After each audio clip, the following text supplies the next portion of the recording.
हम सभी मंदिर में जाते हैं, ईश्वर के समक्ष बैठकर हाथ जोड़ते हैं और अपनी मांग रखते हैं। कभी सोचा है ईश्वर को कैसे लगता होगा कि मेरे भक्त मेरे पास आते हैं केवल अपनी इच्छा पूर्ति के लिए, मुझसे मिलने के लिए।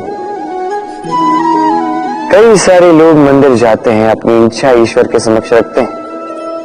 अब यदि उनकी इच्छा पूर्ण ना हो तो हताश हो जाते हैं। अब से जब भी आप मंदिर जाओ, ईश्वर के समक्ष बैठो, हाथ जोड़ो और कहो धन्यवाद। धन्यवाद ईश्वर, आपने मुझे जो कुछ भी दिया है उसमें मैं प्रसन्न हूं। बस मुझे मार्गदर्शन दे कि कैसे मैं अपने कर्मों से, स्वयं अपने कर्मों से वो सभी प्राप्त कर सकूं जो मैं पाना चाहता हूं। ईश्वर से केवल मांगने जाओगे तो ईश्वर के समक्ष स्वयं को बहुत ही छोटा पाओगे, किंतु यदि स्वयं कर्म करके ईश्वर को धन्यवाद कहने जाओगे तो सही अर्थ से आपको ईश्वर मिल जाएंगे। राधे राधे। अद्भुत बात है ना, हमें सदैव हमारे नाम से बुलाया जाता है। नाम से हमारी पहचान है। ये नाम ही है जो इतिहास में स्थान बनाने में हमारी सहायता करता है। नाम बनाने के लिए व्यक्ति क्या कुछ नहीं करता, नाम पर कलंक न लग जाए, इसके लिए क्या क्या प्रयास नहीं करता।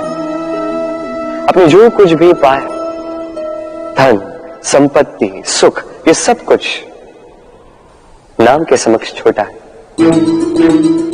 नाम सबसे ऊपर रह जाता है। ये नामकरण संस्कार सदैव हमारे लिए अत्यंत महत्वपूर्ण होता है। अब आपको क्या लगता है मैं किस नाम की बात कर रहा हूं? वो नाम जो हमने जन्म से पाए? नहीं, मैं उस नाम की बात कर रहा हूं जो हमने हमारे कर्मों से अर्जित किया। जो जन्म से प्राप्त हुआ वो मृत्यु के साथ चला जाए। ये तो जो नाम कर्मों से प्राप्त होता है वो हमें अमर करता है। माता पिता से हमें जन्म मिला, जन्म से मिले संबंधी, समाज से मिले मित्र, प्रकृति से मिला भोजन।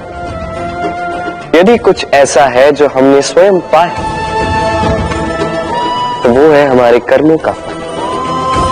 वो है वो नाम जो हमने कर्मों से अर्जित किया। इसलिए सदैव श्रेष्ठ कर्म कीजिए और मेरे साथ प्रेम से कहिए राधे राधे। मनुष्य भी कितना विचित्र प्राणी है, सदैव संघर्ष करता है, सदैव प्रयास करता है कि वही सबसे बड़ा बने, प्रयास करता है कि उसके समक्ष सबके शीश झुके हुए हैं और उसके लिए सबसे पहले शक्ति प्राप्त करने का प्रयास करता है। शक्ति प्राप्त कर भी लेते हैं और उसके भय से सबको अपने समक्ष झुकाते हैं, किंतु तो एक महत्वपूर्ण बात भूल जाते हैं, समझ ही नहीं पाते। चलो मैं आपको उदाहरण देता हूं। कभी आपने किसी वृक्ष को देखा होगा, उसकी डालियां देखी हो जो फल के बोझ के कारण झुक जाती है, तो फल टूटता है, पुनः ऊपर जाती है, फिर एक और फल देती है, वो टूटता है, पुनः ऊपर जाती है, सदैव झुकी हुई नहीं। कभी कभी चलते चलते आपने देखा होगा, कभी आपका पांव किसी पौधे पर पड़ जाए तो पौधा दब जाता है, किंतु जैसे ही पांव हटाओ पौधा पुनः खड़ा हो जाता है। स्मरण रखिए, ये अत्यंत महत्वपूर्ण बात। जो शीश भय से आपके समक्ष झुकते हैं वो विरोध में सबसे पहले खड़े रहते हैं। आप जीते, सबको जीती है, किंतु बल के भय से नहीं, उन्हें जीतिए प्रेम के समक्ष। राधे। कभी आपने किसी कुंभकार को देखा है एक पात्र बनाते हुए? पहले गीली मिट्टी रौंदता है, फिर उसे मथता है, फिर उसे चाक पर चढ़ाकर एक उचित आकार देता है। यदि आकार ठीक ना हो तो उसे तुरंत ही ठीक कर देता है, क्योंकि उसे ज्ञात एक बार इसे आग पर रख दिया गया, एक बार इसे पका दिया गया और उसके पश्चात उसका आकार नहीं बदला जा सकता। यहां पे छिपी है एक सीख। सारे माता पिताओं के लिए यहां एक सीख है। माता पिता ऐसे ही तो होते हैं। उन्हें अपनी संतान को समय के अनुसार श्रेष्ठ संस्कार देने चाहिए। माता पिता को कभी उनका विधाता नहीं बनना चाहिए, किंतु हर समय सभी को प्रयास कीजिए कि उन्हें उचित दिशा दिखा पा। कभी कोमलता से, कभी प्रेम से, तो कभी कठोरता से उसके जीवन को, उसके व्यक्तित्व को आकार देने का प्रयास करना चाहिए। क्योंकि जिस प्रकार एक बार पकने के पश्चात उस पात्र का आकार नहीं बदला जा सकता, उसी प्रकार आयु बढ़ने के पश्चात संतान के संस्कार नहीं बदले जा सकते। स्मरण रखिए। राधे राधे। ईश्वर ने बेलों को खड़े रहने की शक्ति नहीं दी, ईश्वर ने यह शक्ति दी वृक्ष को। इसलिए बेलें वृक्ष का सहारा लेके खड़ी रहती, उसी पर फलती। अब ये बेलें दो प्रकार की होती, एक वो जो इस वृक्ष पर खिलती है, पुष्प गाती है, स्वयं भी सुंदर दिखती है, वृक्ष को भी सुंदर बनाती। दूसरी वो जो वृक्ष को पूर्णतः सुखा देती, उसकी प्राण शक्ति उससे सोख लेती और अंत में स्वयं भी मुरझा जाती। स्मरण रखिए, यदि कोई व्यक्ति सदैव आपके साथ खड़ा रहा, सदैव आपका संबल बनकर रहा, सदैव उसने आपकी सहायता की, और यदि आप उसके साथ छल करोगे तो आपका पतन निश्चित है। ऐसा कभी ना करें। सदैव ऐसे लोगों को प्रेम दे, सम्मान दे और मेरे साथ आनंद से कहें राधे राधे। आइए इस पौधे से मिले।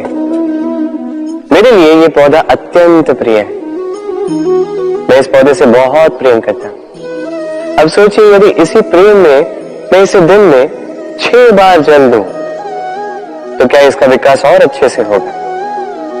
क्या वो इसके लिए शुभ होगा? कदापि नहीं। इसकी जड़ें गल जाएंगी, इसकी जड़ों में जो जल सोखने की शक्ति है वो समाप्त हो जाएगी। तो आवश्यक क्या है? आवश्यक है कि उचित मात्रा में इसे जल दिया जाए। आवश्यक है कि उचित समय के पश्चात इसे जल दिया जाए। आवश्यक है कि इसे सूर्य का ताप भी सहना होगा। आवश्यक है कि हर कार्य मर्यादा में होना चाहिए। अब यही भूल अधिकतर माता पिता कर बैठते हैं। अपनी संतान से इतना प्रेम करते हैं और उसमें संतान की हर आवश्यकता पूर्ण करते हैं, हर एक वस्तु उसे देते हैं, हर एक बात करते हैं, और ऐसे में उस संतान के विकास में स्वयं ही बाधा बन जाते हैं। ऐसा मत कीजिए। ये यात्रा संतान की भी है। उसे भी जीवन में आगे बढ़ना है, बहुत कुछ सीखना है, अपने बल पर कार्य करने दीजिए। एक अत्यंत महत्वपूर्ण बात आपको बताऊंगा जिसे आपको स्मरण रखना है। प्रेम और शत्रुता यदि अति है तो घातक। हर बात में संतुलन बनाकर रखें और मेरे साथ प्रेम से कहें राधे राधे।